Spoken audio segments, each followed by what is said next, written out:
Hey guys, welcome back to the Boothe review. Another edition. This movie review is going to be for the Dark Pheonix. So, it came out last summer, right?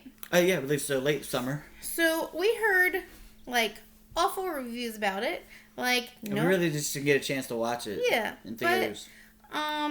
So the premise of the movie is you got Jean Grey and the X-Men are called to rescue these astronauts from space because something happened to their ship and it's spinning out of control and it looks like these solar flares are coming to get them, but it's not solar flares.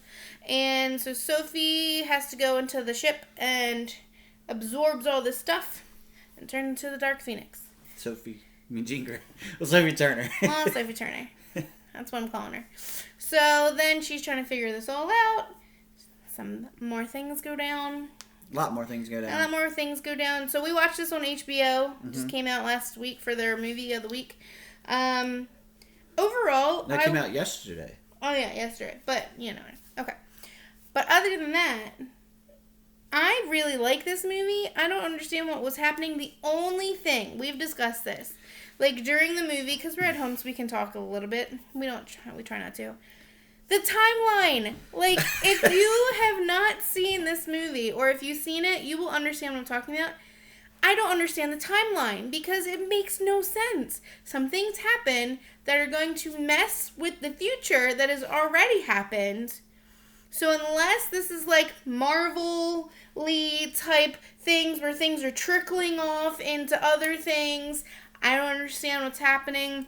Is this a whole new world that's happening?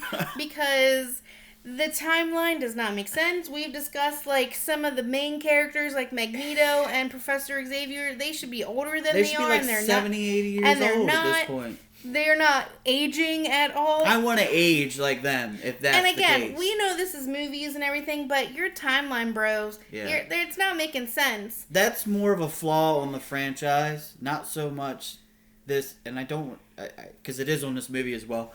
But, like you said, if you can just ignore that for a moment. Yeah, if you cannot think about the X-Men at all whatsoever. Just the timeline stuff. Think about just this movie. As its own. Yes. Yeah. It was great. I loved it. It was really good. And now that I think about it, too, I think every one of these comic book things are dealing with timeline issues. Because now they're doing prequels. Yeah, the DCEU is dealing with timeline issues.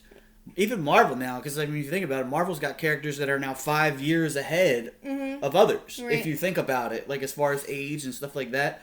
So it's kind of screwball-y here, but they really flopped on this one. on X-Men. I don't say with Dark Pheonix, because this movie, if you can ignore that. Sophie did great, and she's a Jonas now, so we're going to call her Sophie Jonas. She's Miss Nick Jonas.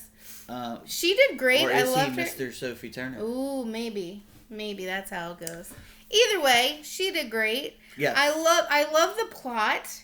It was a great ensemble. I think everybody in here, because nobody really outshined the other. Right. But they all had shining moments. I mean, Sophie shined. Yeah, for sure. But she was kind of the lead, if you will. It was her story. I don't understand the hate on this movie. You can maybe really comment make much money either. And let me know or let us know what the hate is, because we did not see it. We did not understand the hate.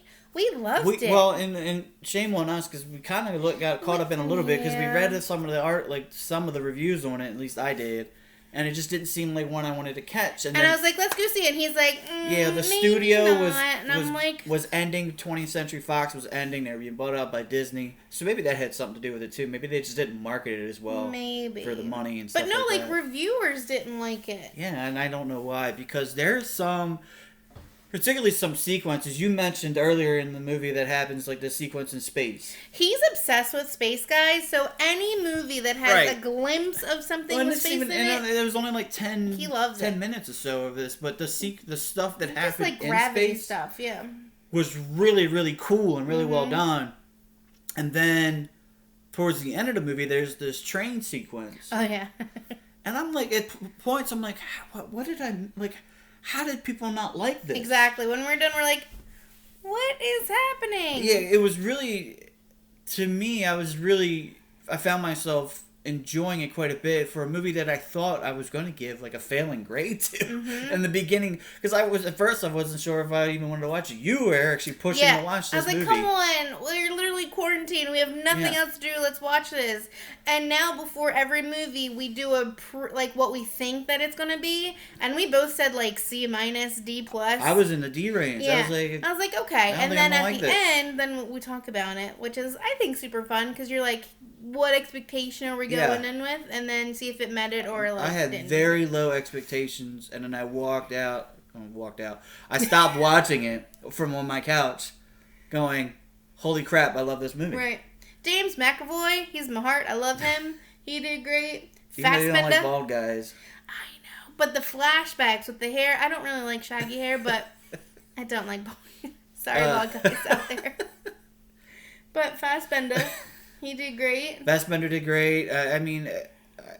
Jessica Chastain? Yes, and she's more... creepy as hell, guys. Yeah, she was kind of stoic in a way, but it was creepy because her face was just like, we have to do this.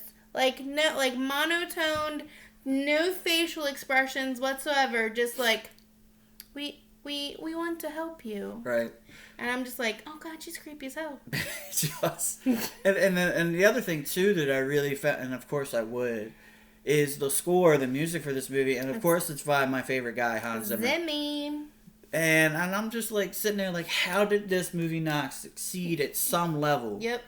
And maybe Apocalypse had to do with that too, because Apocalypse was kind of really bad. Yeah, Apocalypse. Let's get our scores.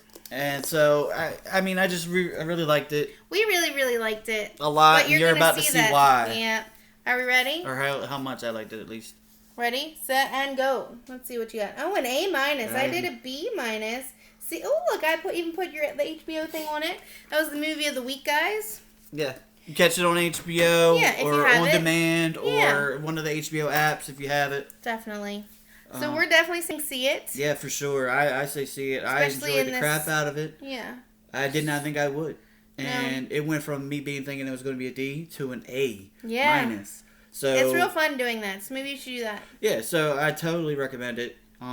If you love it, comment. Yeah. If you hated it, tell us why in the comments. Because I'd like to know, because I didn't catch the hate for this. I had no idea. Let us know. Besides the timeline, we understand the timeline issue.